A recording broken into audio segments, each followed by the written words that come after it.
Good morning, Shine Campus. Welcome you guys to our Money Monday. Um, we are on, shoot, I don't even know what chapter we're on, but I do know we're going to be talking about money traps today. We're on chapter 14. So we're talking about money traps. Last week we read about the first three. Today we're going to read about a couple more. All right, so mental money trap number 4. Poor people value consumption more than they value production. Poor people value consumption more than they value production. This is one principle that can make you wealthy, even if you only have a job. Learn to value production over consumption. I am talking about production versus consumption when it comes to how you use your money. You may be wondering what's the difference between production and consumption. Production means you use your money to produce more money instead of using your money to consume someone else's product. Every time you make money, you be sure that money produces something before you just spend it. Don't just use your money to consume things. Most people make the mistake of thinking that money is only for spending. That's why people say things like, why would I want to make more money when I can spend? Why would I want to make more money than I can spend? If that is how you think, I know that you're broke. When you say things like, I just want to make money enough to get by, I know you're in poverty. You should not use money as something to just spend. In fact, you should not be spending more than half of your money on your bills. However much however much you're making right now, if that's how much your bills would require, if it takes all of your money to live right now, there are two things you need to work on. You must work on cutting your expenses in half, and you need to work on doubling your income. How do you do that? You do it by becoming a producer rather than just a consumer.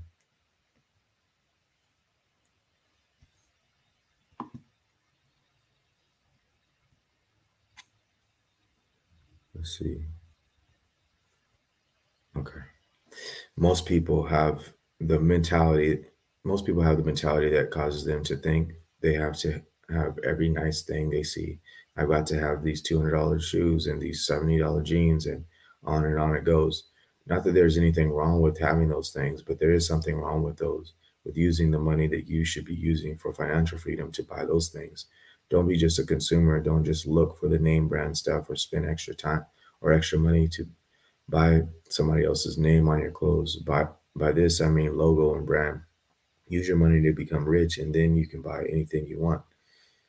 We've been programmed to be consumers as opposed to producers by the media. Television, radio, newspapers, and magazines are all succeeding in programming us to be consumers. Not to mention that videos, MTV, ET, and more have programmed us for massive consumption. The media is a tool that has been used to exploit us for the profits of others. We buy into their messages and become bigger and bigger consumers, and yet we have less and less. One of the problems we have is that we spend tomorrow's income on today's luxuries. We spend our money to buy things that make us look like we are something that will never be, because we use all of our resources trying to look like we're successful. I would rather be a millionaire who doesn't look like a millionaire than look like a millionaire and not be one. Money trap number 5 is we value consumption more than we value production. Become a producer and you will have the ability to consume the nicest things in life, multiply your income, and cut your expenses all at the same time. So that fourth one is a huge mindset to overcome and revamp. So the trap is that we value consumption more than we value production. Making money is less important to us than the things that we are buying. Mental money trap number 5. Poor people don't trust or like people with money unless they're being exploited by them. Often, when a poor person sees someone driving a nice car, wearing a uh, nice suit of clothes, he assumes that the person is somehow greedy or dishonest, or he may look at them and say, "I don't know who they think they are. They think they are so much They think they are so much because they've got whatever. We must learn to respect people and celebrate their successes instead of being jealous, envious, and despising people who just because they have money. In fact, if you were to ask the average poor person how much money is too much, they would usually tell you something more than the amount they have. It doesn't matter if they're making 30,000 a year or 50,000 a year or 70,000 a year, but they would tell you that to, they would tell you that too much money is more than they have. If you want to become wealthy, you cannot despise wealthy people. The only wealthy people that poor people don't despise are the ones that exploit them, the ones who utilize the fact that the poor are consumers and very consumptive by nature, and then use that against them. Isn't that interesting? So we'll trust to buy them, buy their products, but we won't necessarily trust to be able to hang out with them and learn from them. I think that's kind of interesting. Um, Here's how I look at life. If you buy something from me, it ought to add value to your life. If it doesn't, then I have done you a disservice. I want to add value to everybody I come in contact with, and certainly anyone I do business with. I want to add massive value. In order for that to take place, in order for you to recognize your poverty programming, you're going to want to attend one of our six-figure business schools. There, we teach you all kinds of great marketing techniques. We teach you about how to own a business. We teach you how to think like a business owner. We teach you how to explode your business. We teach you many different ways to generate income. But at the six-figure business school, one of the most important things we do is extract your poverty programming from you. You cannot become wealthy if you don't trust or like people who are wealthy, unless they are exploiting you. We are people, or we as people have a tendency to respect those that exploit it, but not the people who add real value to our lives. So, the sixth money trap: poor people are technophobic. I always feel sorry for people when they say, well, I don't have a computer or I don't know how to use a computer.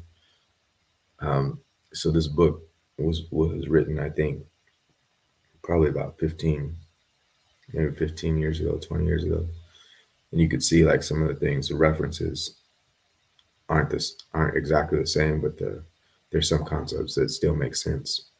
So, or I don't know how to use a computer. You have a television, sell your television and buy a used computer.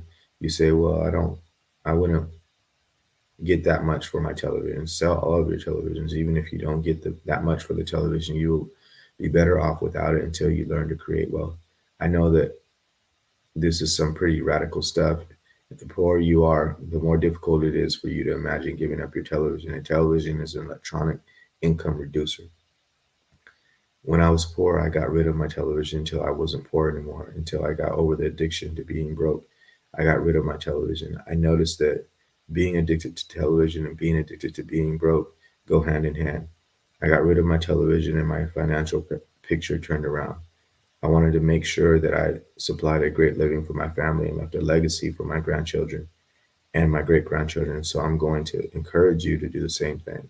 Don't get caught up in television and don't be technophobic. We're so technophobic, we don't know how to use the internet. We don't have high speed internet. Get a computer, get high speed internet, learn how to make money online. You say, I don't know how to do that. Good, come to one of our six-figure business schools and we'll share some of the information with you. Most people don't understand that you can become wealthy selling other people's products. Believe it or not, there are people who make over $100,000 a year and they don't even have a product to sell. They do it through affiliate programs or by driving traffic to other people's websites. I've got one guy who makes hundreds of dollars a month driving traffic to my website.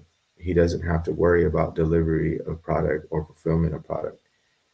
Well, guess what, folks? You can do that same exact thing. You can create wealth by becoming an affiliate for different websites out there and selling other people's products. You don't even have to have your own products to sell. Don't be technophobic. You don't know how to use a computer. I'm going to tell you something. Because of computer technology, because of the internet, a person can literally operate $1 million business right out of his or home, his his own home, with desktop or laptop computer and a little bit of software.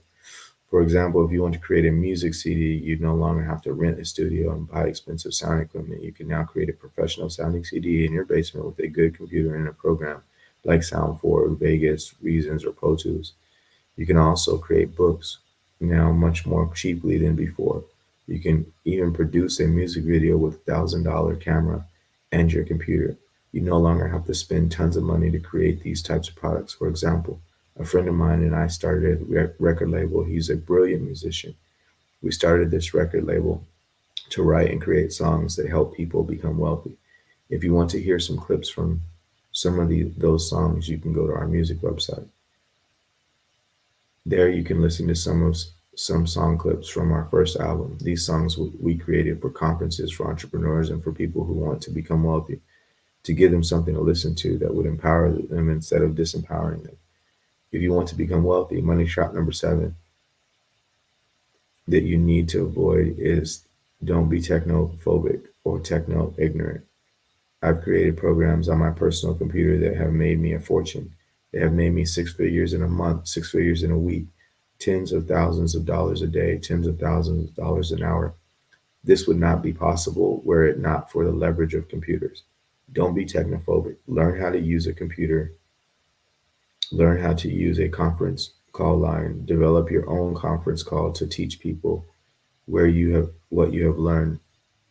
Develop something that teaches people how to make their lives better in some way, shape, or form, and they will gladly pay you for it. Learn how to use a computer to develop or create something. Learn how to use the computer to sell something. Become the friend of technology, and technology will be your friend. So it's interesting. I mean, maybe less and less nowadays people are afraid of screens because they're always on them. But I think the idea that you will be entertained by um, your screen versus use your screen as a catalyst for money is an important one. Right. So he talks about tossing out TVs, and nowadays, I mean, you can keep toss out your TVs and still watch things on your devices. And so the idea is to be able to get rid of the addiction to being entertained. Right? All right, let's read one more money trap and then we'll take off.